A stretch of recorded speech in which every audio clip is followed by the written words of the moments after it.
안녕하세요. 저는 30대 여자입니다. 제가 진짜 너무 속 터지고 화가 나는 일이 있어서 이렇게 사연을 다 올리게 되었습니다. 여러분들도 제 이야기를 듣고 같이 화내고 저를 응원해 주셨으면 좋겠습니다. 제가 들려드릴 이야기는 몇 년 전에 파도처럼 제게 한꺼번에 일어난 일이에요. 글을 쓰려고 다시 지난 날들을 회상하는데도 손이 떨릴 정도로 화가 치밀어 오릅니다. 그럼 지금부터 제 이야기를 시작해 보겠습니다. 저는 결혼을 해서 동갑내기 남편과 둘이 서울에서 살고 있었습니다.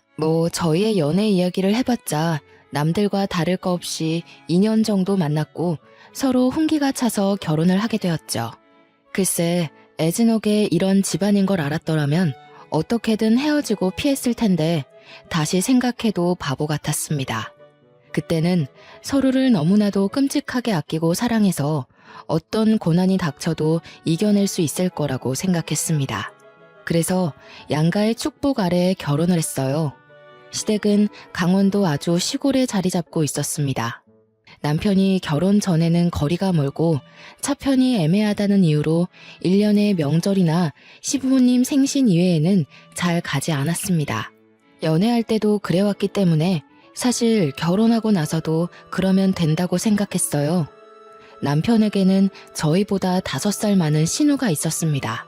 신우는 글쎄요, 자주 만난 적이 없었던지라 어떤 사람인지 모르고 결혼을 했죠. 저희가 결혼할 때엔 이미 시집을 가 있었고 명절이고 생신이고 그저 시댁의 얼굴만 비추고 사라진다고 들었던 터라 잘 알지 못했습니다. 제가 결혼한 지 얼마 안 돼서 한창 깨를 볶던 신혼 시절이었죠. 그래봐야 맞벌이였던지라 남들이 생각하는 신혼부부만큼 깨를 볶지도 못했던 것 같습니다. 저랑 남편은 대출을 끼고 서울에 있는 아파트를 분양받았습니다. 신혼인데 집부터 사는 게 서로 좀 부담이기는 했으나 워낙 지역이 좋고 재개발의 여지도 있어서 투자 겸해서 사게 되었습니다. 참 내 집이 생기니 그렇게 기쁠 수가 없더라고요. 갚아야 할 대출금이 막막했지만 사랑하는 남편도 있고 맞벌이 부부의 장점이 월급이 2번 나온다는 거 아니겠어요? 이렇게 살다 보면 언젠간 정말 오롯이 우리 집이 되어 있겠지. 몇 명을 낳을까 하면서 계획도 세우고 했어요. 저희 친정어머니께서 부동산을 오래 하셨거든요. 그래서 그 집은 무조건 오른다 사더라 하시길래 믿고 산 것도 있습니다. 부동산을 하시는 어머니 덕에 추천으로 사두었던 땅도 조금 있었습니다. 이 땅은 결혼 전에 투자 목적으로 사둔 땅이었는데 남편은 그 존재를 모르고 있었어요. 아직 팔기에는 애매한 땅이라서 적금 들었다 생각하고 냅두는 땅이었거든요. 아무튼 저희 둘 다 직장이 서울이니 당연히 서울로 터를 잡았던 것뿐인데 시댁에서는 난리가 났습니다. 저도 솔직히 아직까지도 이해가 가질 않아요. 서울에 터전이 있으면 당연히 집도 서울이어야 하지 않나요?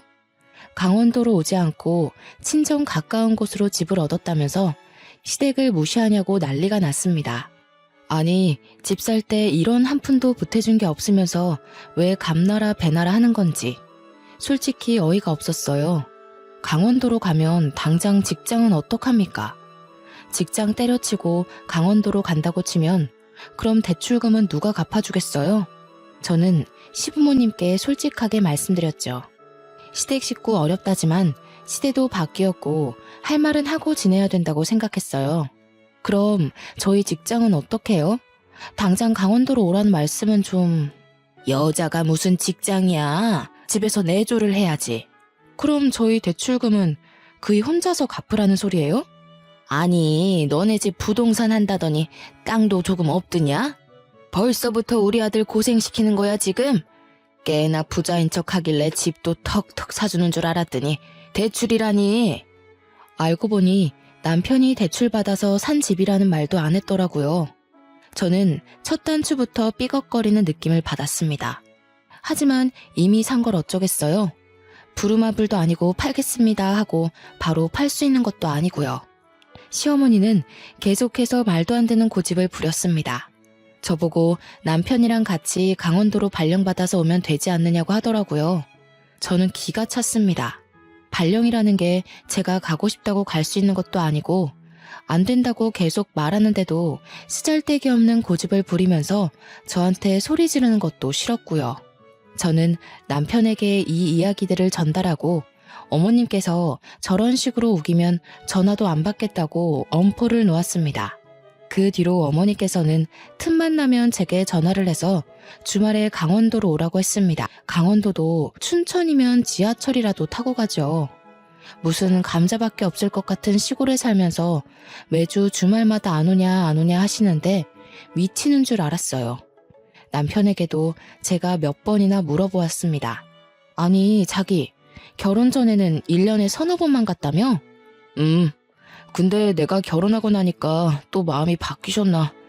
아무래도 며느리 자주 보고 싶어서 그런 거겠지. 자기가 워낙 싹싹하게 자라니까 그런 거 아니겠어? 내가 바보야?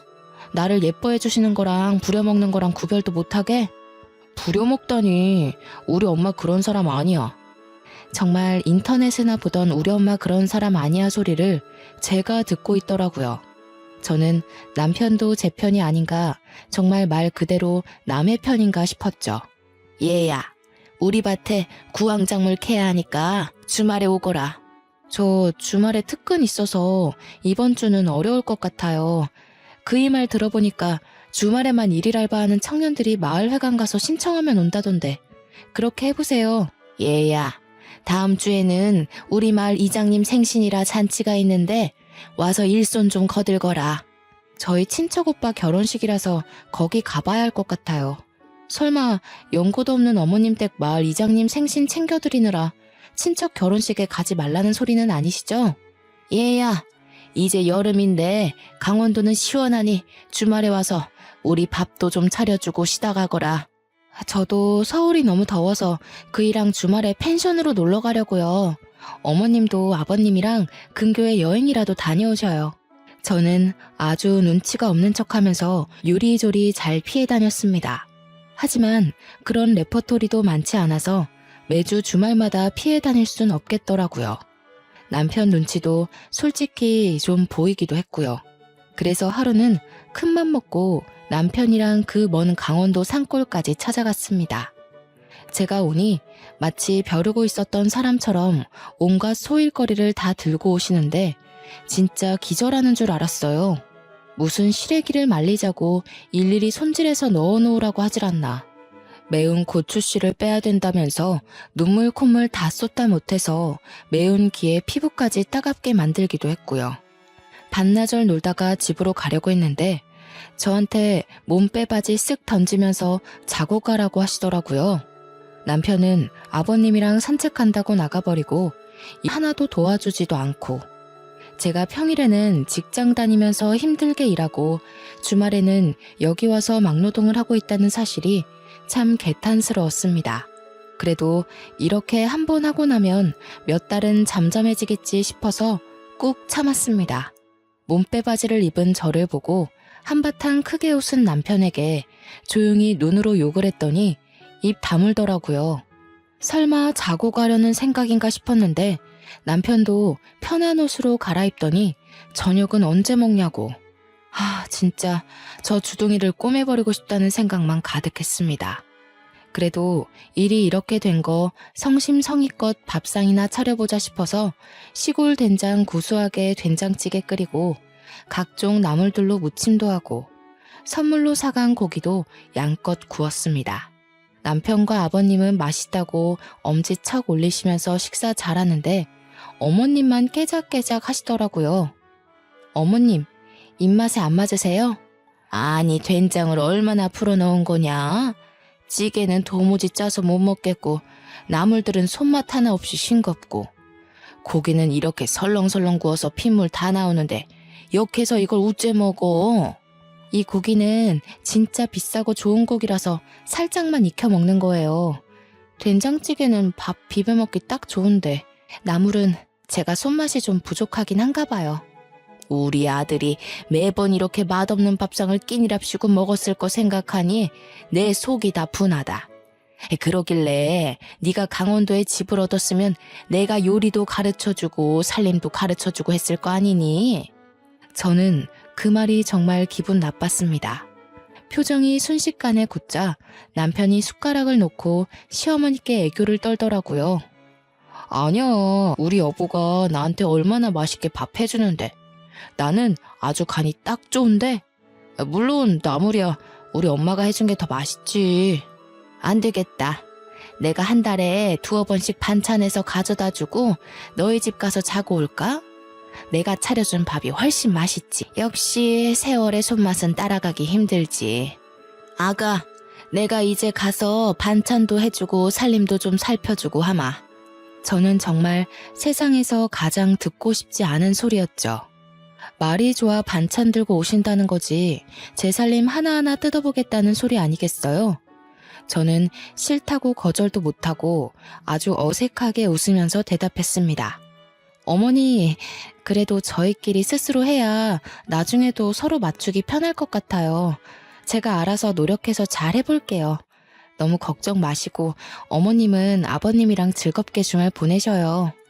완곡한 거절이었지만 시어머니는 포기하지 않은 듯 궁시렁거렸습니다. 남편도 이때다 싶어서 주말에 우리 데이트도 해야 되고 하면서 어물쩍 넘겼죠. 참 눈치 없는 남편이었지만 이때만큼은 칭찬해주고 싶었습니다. 그렇게 어영부영 주말이 지나가고 서울로 다시 돌아와 저는 남편에게 앞으로 시댁 안 간다고, 자꾸 이런 식이면 명절에도 안 가겠다고 해버렸어요. 저희 친정 부모님은 사위 어색하고 불편할까 전화도 잘 안 하시는 분들인데 먼저 찾아가 본 적도 전화 드린 적도 없으면서 저만 일방적으로 효도해야 되는 게 어이가 없잖아요. 남편도 제가 성질내면 무섭다는 걸 알아서인지 더 이상 요구하지 않더라고요. 그렇게 어머님의 오라고 말하는 전화도 무시하고 일만 열심히 하며 살다가 명절 시즌이 다가왔습니다. 허리에 붙일 파스까지 단단하게 챙기고 강원도로 내려갔어요. 반나절 허리도 못 펴고 제사상에 올릴 반찬에 전에 과일 깎고 방앗간까지 다 다녀오고 나니 밤이더라고요. 제사상 차려서 절하는데 집으로 누가 쾅쾅거리면서 들어오는 거 아니겠어요? 저는 조상님이 살아 돌아오신 줄 알고 까무러칠 뻔했습니다. 근데 그건 시누이였어요. 뭐야, 제사 지내는 중이었어? 배고팠는데 잘 됐다. 절 다 했으면 나 이거 먹어도 되지? 멍 때리고 있는 가족들을 보면서 인사도 없이 먹겠다 하고는 제사상에 올린 음식들을 손으로 막 집어먹더라고요. 정신을 차린 시어머니께서 신우의 등짝을 한 대 때리셨죠. 하지만 신우는 왜 때리느냐고 콱 쏘아붙이더니 계속해서 제사상에 있는 음식들을 퍼먹었어요. 어느 정도 배가 불렀다며 배를 팡팡 때리면서 나왔어 하고 그제서야 인사를 하더라고요. 처음 봤을 때보다 살도 더 찐 건지 목이 사라지고 없더라고요. 더 시댁에 가지 않고 왜 친정에 먼저 왔니? 윤서방은? 윤서방 그 자식 말도 꺼내지 마. 내가 진짜 더럽고 치사해서는. 아니, 왜 윤서방이랑 싸웠어? 싸우긴 뭘 싸워. 이혼했어. 뭐라고? 아버지 귀 먹었어요. 이혼했어, 이혼. 도장 꽝 찍어서 내가 이제 명절에 갈 시댁이 없어요. 그러니까 친정 왔지. 나 짐도 다 싸들고 왔어. 아직 내 방 있지? 신우는 자기가 원래 쓰던 방으로 들어가더니 그 안에 있던 잡동사니들을 다 거실로 끌고 나왔어요. 아니, 왜 내 방에 매주를 띄워놔? 냄새. 나 이제 여기서 지낼 거니까 뭐라 하지 마요. 나 쫓아내면 어디 갈 데 없어. 아니, 왜 이혼했는데, 어? 아니, 잠깐, 아예 서류까지 다 정리된 거야? 그런 거 아니고 홧김에 이혼하자고 한 거면 가서 빌어. 그러자 신우가 서류 하나를 들이밀더라고요. 등본이랑 가족관계 증명서였어요. 거기에는 남편이 빠져 있었습니다. 내가 이런 걸로 왜 거짓말을 쳐? 이혼했어. 저는 명절에 일어난 아주 빅사건이다 싶었죠. 왜 이혼했는지 궁금했는데 차마 올케가 그런 걸 물어보기도 좀 그렇잖아요. 모양새 빠지게 할 순 없어서 궁금한 거 꾹 참고 기다렸더니 멍하니 있던 남편이 물어보더라고요. 아니 누나, 왜 이혼했는데? 말해서 뭐 어디다 써? 바람이지. 내가 진짜 그 더럽고 치사한 새끼를. 아무래도 신운의 전 남편이 바람을 펴서 이혼한 것 같았습니다. 흥미진진하게 듣고 있던 제게 아주 벼락 같은 일이 벌어졌어요. 예, 네가 강원도에서 뭐 해먹고 살겠니? 여기는 직장도 없고 뭐 알바할 자리도 없다. 너 그러지 말고 기훈이 따라서 서울 가. 기훈이는 제 남편이었습니다. 저는 흥미롭게 이야기를 듣고 있다가 벌떡 자리에서 일어났습니다. 신우를 지금 우리 집에 데려가라는 소리인가요? 라는 말이 목구멍 끝까지 나왔지만 꾹 삼켰어요. 일단 이성을 찾는 게 먼저라고 생각해서 심호흡을 한 채 남편을 바라보았죠. 기훈이 너도 누나 내칠 생각하지 말어. 네 누나 그래도 시집 가기 전에는 이것저것 많이 했던 거 알지? 서울 가면 여기보다야 훨씬 살기 좋으니까 일단 기반 잡을 때까지만이라도 너네 집에서 있게 해라. 그래, 내 생각에도 이혼까지 해서 이제 혼자 먹고 살아야 하는데 그래도 기훈이네 집에 가 있으면 안심이라도 되지. 며느리가 또 알뜰살뜰 챙겨줄 텐데 말이야. 우리 딸 구박하지 말고 밥도 잘 챙겨주고 그래야 된다. 알았니, 아가? 저희 의견을 다들 안 들어보시고 정하시는 거예요? 왜? 옳게. 내가 가는 게 불편해? 나도 엄마 아빠 말 들어보니까 여기 산골에 박혀서 빈둥빈둥 하는 것보다야 서울 가는 게 낫겠다 싶은데. 나 나름 전문직이었어. 취직하기 어렵진 않을 거야. 서울엔 또 일자리도 많고 교통도 편하고 하니까 내일 집에 갈 때 나 좀 태워가.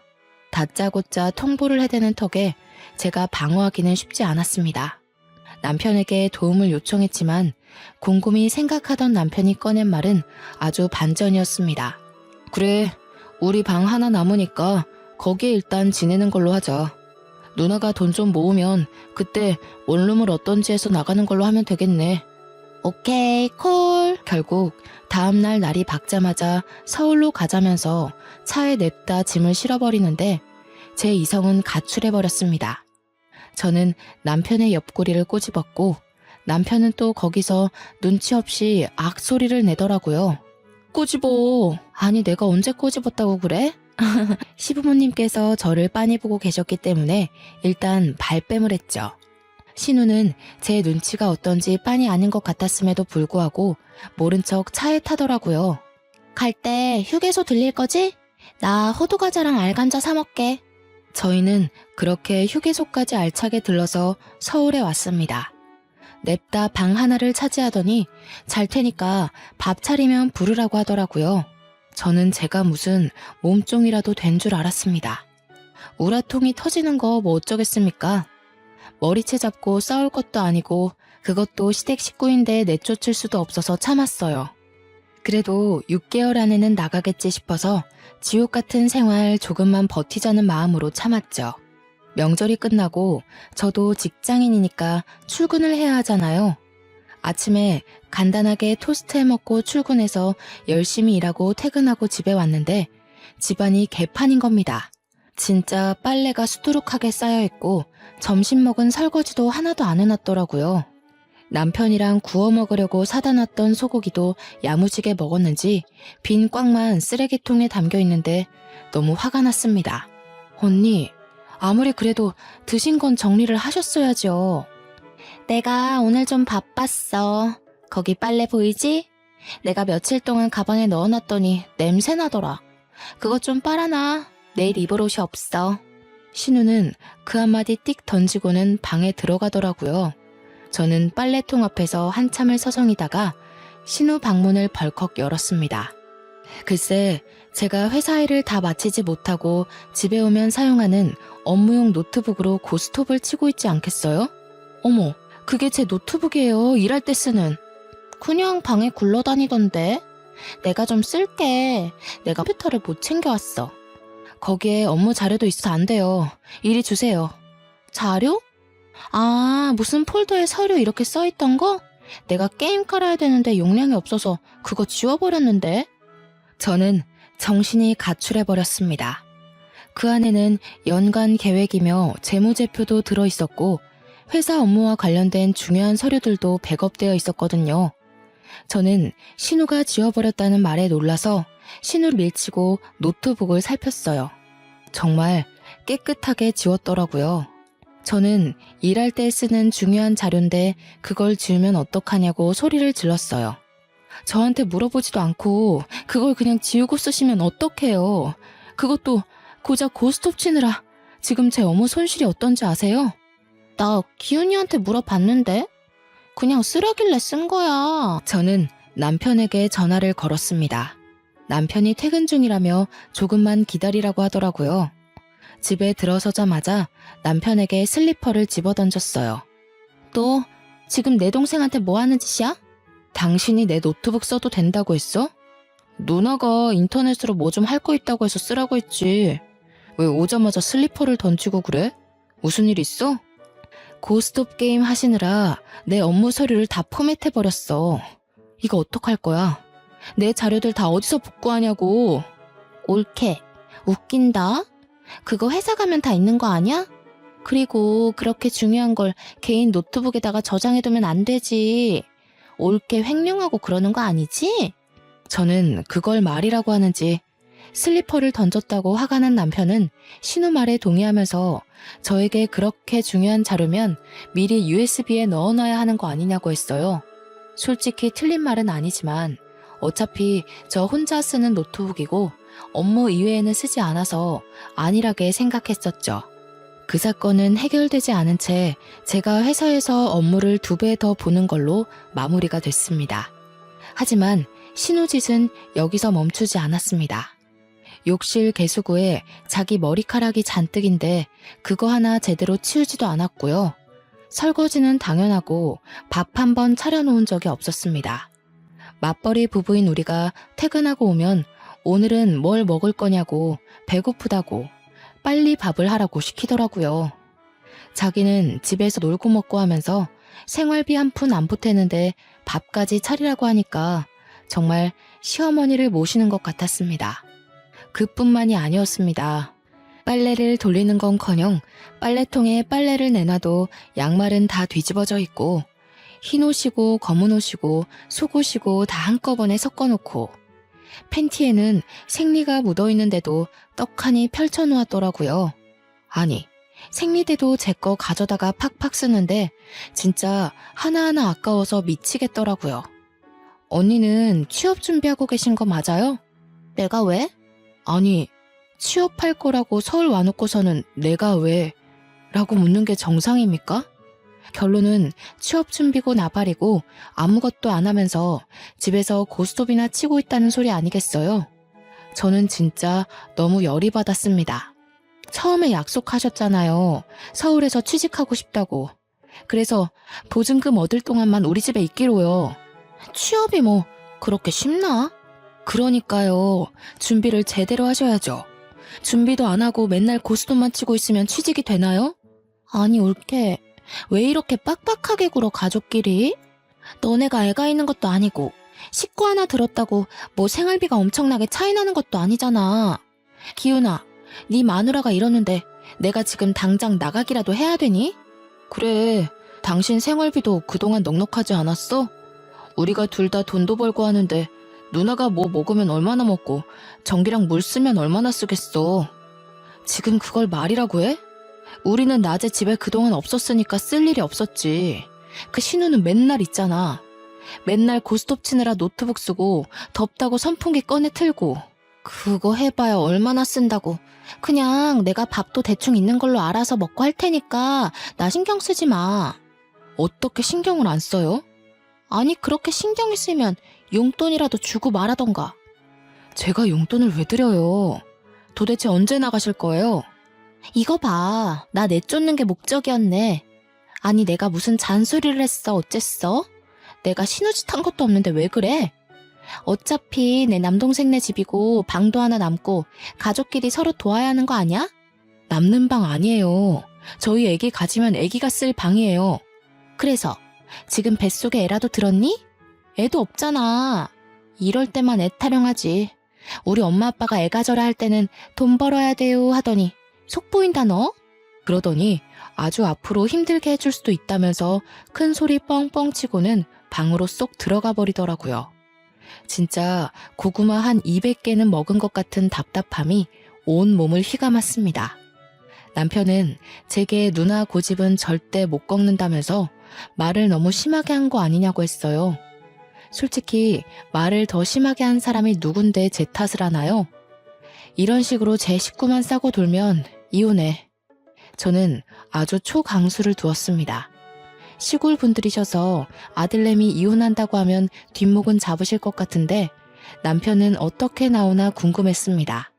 솔직히 저런 신우랑 계속 같이 살아야 한다고 하면 이혼밖에 답이 없긴 했고요. 남편은 콧방귀를 끼면서 마음대로 하던가 하더라고요. 솔직히 그냥 해본 말인 줄 아는 거겠죠. 무서울 게 없었습니다. 그래서 신우방을 열고 잠깐 나와서 다시 이야기하자고 했어요. 신우는 고스톱 치는데 방해를 한다면서 투덜거리고 다시 나왔어요. 왜 하셨어요? 이제는 그런 걸로 코투리 잡으려고? 내 탓 아냐? 남편이 어린 여자랑 바람이 났고 나한테 들켰고 그래서 이혼했어. 그럼 위자료 받으셨을 거 아니에요? 상간녀 소송도 당연히 하셨을 거고요. 그러자 신우가 갑자기 꿀먹은 벙어리가 됐어요. 위자료까지는 생각 못했는지 남편이 신우를 채근하더라고요. 그래. 받았어. 3천 받았다, 3천. 그 돈 다 어쩌시고 돈 없어서 여기서 지내겠다고 하시는 거예요? 3천만 원이면 월세 보증금 하고도 남아요. 아니 나는 뭐 돈 쓸 데가 없겠어? 누나, 솔직하게 말해. 돈 다 어디다가 썼어? 어디 빚이라도 있었어? 아니면 뭐 명품 중독이야? 아니야, 고스톱 하느라 썼어. 저거 돈 충전해서 치는 거란 말이야. 그래서 따면 진짜 현금으로 바꿔줘. 내가 아주 크게 한번 따려고 싹 다 꼬라박았는데 휴지돼서 사라진 거지. 누나 미친 거 아니야? 이제부터 언니도 저희 집에서 생활하시려면 생활비 보태세요. 신우는 그 말에 아주 곡소리를 내면서 가족끼리 너무한다고 그러는 거 아니라고 소리를 꽥 질렀어요. 당연히 수중에 가진 돈이 한 푼도 없으니까 생활비를 보탤 수 없겠죠. 그러면 취직이라도 하던가. 한심하게 위자료 받은 거는 전부 도박에 날리고 이러는 꼴이라니. 제가 한심해 죽겠다는 표정으로 신우에게 쏘아대니 신우도 열이 받았는지 두고 보라고 했지? 하면서 시어머니에게 전화를 걸었습니다. 제 눈앞에서 울면서 서러워서 못 살겠다는 둥 며느리가 이래도 되냐고 시댁 무서운 줄 모른다고 하소연을 하더니 시어머니께서 당장 가겠다고 하시더라고요. 저는 이 시간에 어떻게 오겠냐고 자러 갈 준비를 했어요. 저는 내일도 출근을 해야 했으니까요. 새벽 1시에 소란스러워 문을 열었더니 시어머니께서 진짜 오셨더라고요. 저와 남편은 자다 깨서 깜짝 놀랐고 씩씩거리는 시어머니가 저를 확 밀치셨어요. 저는 중심을 잃고 뒤로 크게 넘어졌습니다. 신우는 안 자고 있었는지 거실에 나와 낄낄거리고 있더라고요. 저는 수치심과 더불어 억울한 마음에 시어머니께 뭐 하는 짓이냐고 소리를 질렀습니다. 시댁 무서운 줄도 모르고 이것이 우리 기정이한테 무슨 짓이야? 뭐? 생활비를 보태라고 해? 너네 서울에서 직장 생활한다고 강원도도 안 내려오면서 무슨 우리의 돈까지 받아쳐먹으려고? 저는 무슨 죄가 있어서 신우를 모시고 살아야 돼요? 설거지도 안 해, 빨래도 안 해. 자기가 씻고 나온 머리카락 정리 한 번을 안 하는데 저는 무슨 몸종이에요? 뒤치다꺼리만 해주게. 생활비 내라는 게 왜요? 놀고 먹으니까 못 내는 거지. 취업 준비도 안 하고 위자료로 받은 3천만 원도 고스톱에 꼬라박는 사람인데요. 어머님이 데려가세요. 제가 사실만 말하자 시어머니는 할 말이 없는지 갑자기 주저앉아서 엉엉 우시기 시작했어요.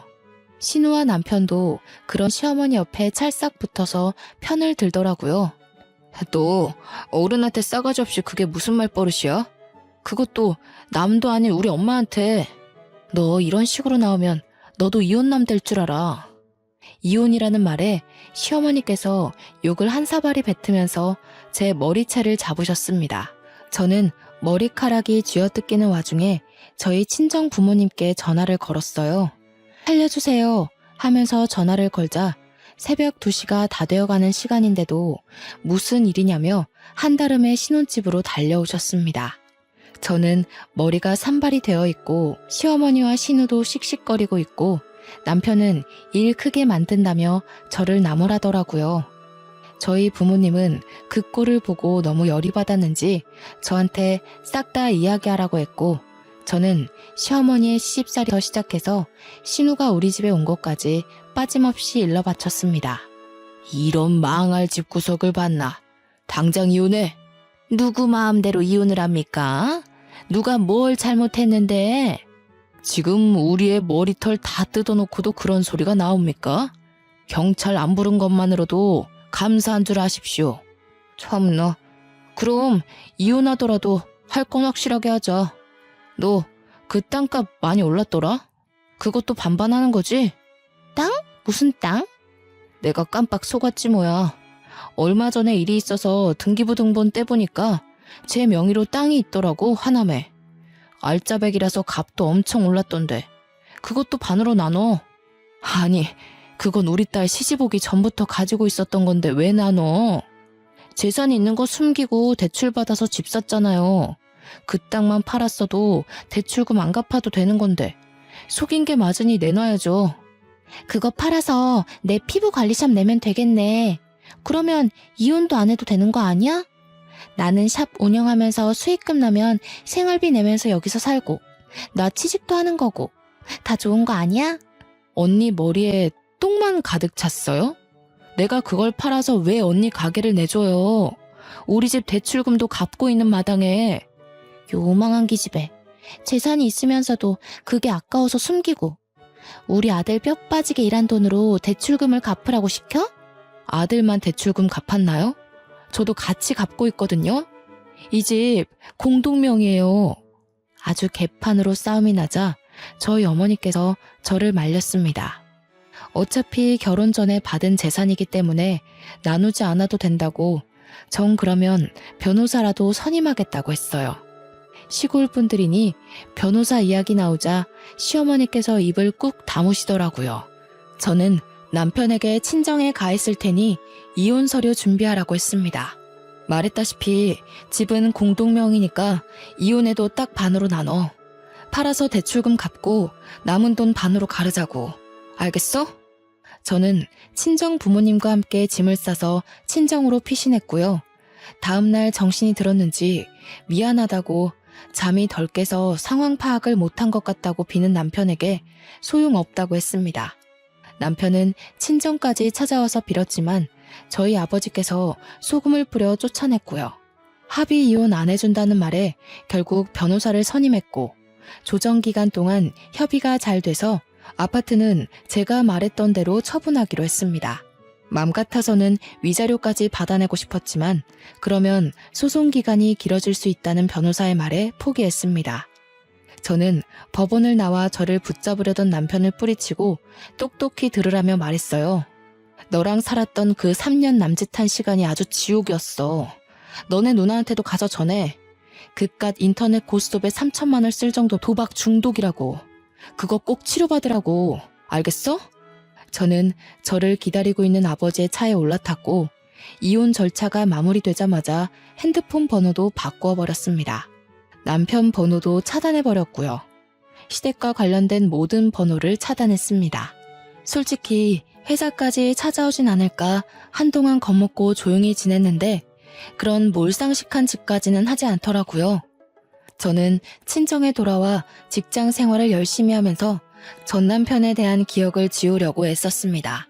그래도 연애하는 기간 동안 신혼생활 하는 동안 참 좋았었는데 역시 고부간의 갈등은 이겨낼 수 없는 게 정답이더라고요. 아예 소식을 끊고 지내다가 우연히 제가 지역 맘카페 공고에 참여를 하게 되어서 오랜만에 카페 글들을 보고 있었습니다. 근데 그곳에서 아주 낯이 익은 이름을 발견했습니다. 바로 신우의 이름 권기정이었어요. 권기정 피부관리샵을 고발합니다. 라는 글이 있어서 홀린 듯이 들어가 보니 정말 신우가 피부관리샵을 냈었더라고요. 무슨 돈이 있어서 피부관리샵을 냈는지는 모르겠지만 아마도 아파트를 판 돈이 아니었을까 싶습니다. 그 아파트 급 처분하고 대출금까지 갚고 나누느라 사실 얼마 되지 않은 돈이었지만 그래도 2억 정도는 수중에 들어왔었거든요. 그 돈으로 신우가 원하던 피부 관리샵을 차려줬나 봅니다. 하지만 그 내용은 썩 좋지 못했어요. 피부갈굼 소독도 제대로 안 하고 관리가 되지 않아 녹이 쓴 기구도 있었다. 화장품도 에스테틱에서 사용하는 고가의 제품이 아닌 어디 시장통에서 팔 법한 싸구려 크림으로 관리하더라. 그러면서 돈은 비싸게 받았다. 관리를 하러 가서 오히려 피부염에 걸렸고 결국 보건소에 신고까지 해서 지금은 영업 정지 상태다. 라는 글이었습니다. 영업 정지를 한 달 처분받았기 때문에 한 달 뒤에 다시 오픈하면 그 가게는 절대 가지 말라고 써 있더라고요. 지역 맘카페가 얼마나 활성화되어 있는지 아시죠? 그 밑에 댓글들이 수십 개가 달렸는데 가관이었습니다. 저도 그 샵 다니고 나서 피부에 트러블이 엄청 생겼어요. 거기 피부관리샵 사장이 싸가지 없는 걸로 엄청 유명해요. 거기 피부관리샵에서 피부 완전 망가지고 저 그래서 소송하려는데 참여하실 분? 소송 관련 댓글에는 밑으로 쭈루룩 같이 참여하고 싶다고 소송 걸자고 난리도 아니더라고요. 말해 뭐 하겠어요. 결국 샵이 망했다고 하더라고요. 그것도 그 샵을 차리느라 돈도 날리고 빚만 잔뜩 얻어서요. 저는 인과응보라고 생각하고 아주 속이 시원했습니다. 한 일주일쯤 지났나? 저희 회사 앞에 전 남편이 절 기다리고 있더라고요. 몇 개월 만에 보는 전 남편은 아주 바싹 말라서 거지 같은 꼴을 하고 저를 보고는 황급히 달려오더라고요. 아버지께 호출을 해야 하나 고민하고 있었는데 바싹 마른 꼴이 또 불쌍하게 느껴져서 이야기만 잠깐 하자는 말에 근처 커피숍을 갔어요. 내가 아주 생각을 잘못한 것 같아. 너와 함께 살았던 아파트도 날리고 모든 걸 다 처분하고 보니 너의 소중함이 느껴지더라. 우리 다시 합치면 안 되겠니? 있을 때 잘했어야지. 이제 와서 무슨 소용이야? 죽어도 너랑 합칠 마음 없고 너 도와줄 마음도 없어. 너 지금 신우가 피부관리샵 했다가 망해서 돈도 잃고 빚만 생겨서 이러는 거 아니야? 제가 한 말에 아주 전곡이라도 찔렸는지 뜨끔하더라고요. 너 그걸 어떻게 알아? 혹시 지역 맘카페며 보건소며 신고한 게 너야? 이건 또 무슨 애먼 사람 잡는 소리야. 나도 며칠 전에 맘카페에서 글 본 거야. 내가 너나가 샵을 차렸는지 망해버렸는지 사실 알게 뭐니? 너 정말 지독하다. 그래도 우리가 같이 살았던 정이 있고 한때는 가족이었는데 어떻게 말을 그렇게 할 수 있어? 너 하는 꼬라지 보니까 딱 봐도 내 하남 땅 팔아서 도와달라고 찾아온 건가 본데 절대로 너 도와줄 맘 없고 너랑 이렇게 얼굴 보고 있는 것도 거북해. 다신 나 안 찾아왔으면 좋겠어. 저는 그렇게 자리를 떼고 일어났습니다. 하지만 이 스토커 같은 가족들은 맘카페에서 제 핸드폰 번호를 찾았는지 저한테 연락을 계속 하더라고요. 내가 서울 산다고 욕심 안 낼 테니까 내 동생이랑 다시 재결합해. 다시는 도달라고 안 할 테니까 이번 한 번만 도와주렴. 너네 아파트 팔았던 돈 그거 가지고 있지? 우리 좀 빌려다오. 저는 두 번 다신 연락하지 말라고 엄포를 놓고는 연락을 받지 않았습니다. 그러다가 또 전 남편이 저에게 연락을 했더라고요. 화가 나서 답장을 하려고 문자 메시지를 열었는데 전 시아버지의 부고 문자였습니다. 전 시아버지는 신우가 보증금 좀 해달라고 하도 바락바락 물고 늘어져서 무리해서 집 담보로 1억을 대출해줬는데 알고 보니 그 돈으로 신우가 고스톱을 친 거였어요. 돈 다 날리고 찜질방 전전긍긍하면서 지내다가 못 버티고는 시댁으로 돌아갔는데 그 사실을 알게 된 시아버지가 혈압이 올라 그 자리에서 쓰러졌답니다. 평소에 심장 혈관 쪽에 문제가 있었던 터라 혈관이 떡하니 막혀버렸고 시골 동네라 응급시술을 할 수 있는 병원이 없었대요. 구급차를 타고 큰 병원으로 이송되는 과정에서 사망하게 되었다고 하더라고요. 저는 저에게 구구절절 설명해주면서 장례 날짜와 발인 날짜를 보내는 남편도 참 이해가 안 갔습니다. 신우 도박 좀 고치라고 했더니 결국 도박으로 이렇게 가족을 나락으로 보내버리네요. 저는 솔직히 시부에게도 좋은 감정이 전혀 없었기 때문에 그의 죽음이 슬프거나 비통하지도 않았습니다. 구구절절 사연을 보낸 것도 결국 부조금 많이 내라, 돈 좀 달라 이런 뜻 아니겠습니까? 그래서 문자에 적힌 계좌로 부조금이라고 딱 10,000원 송금했어요. 제가 10,000원 보낸 걸 봤는지 전 남편이 계속해서 저한테 전화를 걸고 문자로 너무한 거 아니냐고 전화 받으라고 난리쳤지만 깔끔하게 무시해줬습니다. 다음 날이 주말이라 맥주 한 캔 딱 마시고 속 시원하게 잠이 들었죠. 얼마나 꿀같이 잠을 잤는지 꿈도 안 꾸고 잤습니다. 솔직히 시부가 저주하러 꿈에 나타날까봐 무서웠거든요. 다음날 날이 밝자마자 현관이 소란스러워 나가니 어머니께서 씩씩거리시더라고요. 손에 바가지 하나 들고서요. 무슨 일이냐 여쭈어 보니 전 시어머니께서 찾아오셨다더라고요. 어떻게 있는 사람이 더하냐면서 부조금 10,000원 낼 수가 있느냐고 돈 내놓으라고 뻔뻔하게 굴었다고 하더라고요. 그 말에 열이 받은 어머니께서 무려 바가지에 변기물을 담아 확 쏟아부었다고 하더라고요. 변기물을 확 부어버리고는 자식 잘못 키운 죄는 부모가 받는 거라고, 내가 한 번만 더 찾아오면 경찰에 신고한다고 아주 엄포를 놨다 하시고는 걸레로 현관을 청소하시더군요. 그 뒤로 정말 뭐가 무서운 건지 저한테 연락 한 통 없었습니다. 후에 들리는 소문에는 신우의 망나니 짓이 소문이 나서 남편이 이혼당한 거라고 회사의 얼굴을 들고 다닐 수 없을 정도라네요. 간간히 지역 맘카페에도 아직 오르락내리락 하는 것 같고요. 저는 이혼이라는 인생의 오점이 남았을지언정 지금은 너무나도 행복하게 살고 있습니다. 제 이야기 어떠셨나요? 확실히 너무나도 열받는 이야기죠? 화나는 일은 여기다 다 풀어버리시고 우리 행복한 일만 생각하도록 해요. 이야기를 들어주셔서 감사합니다.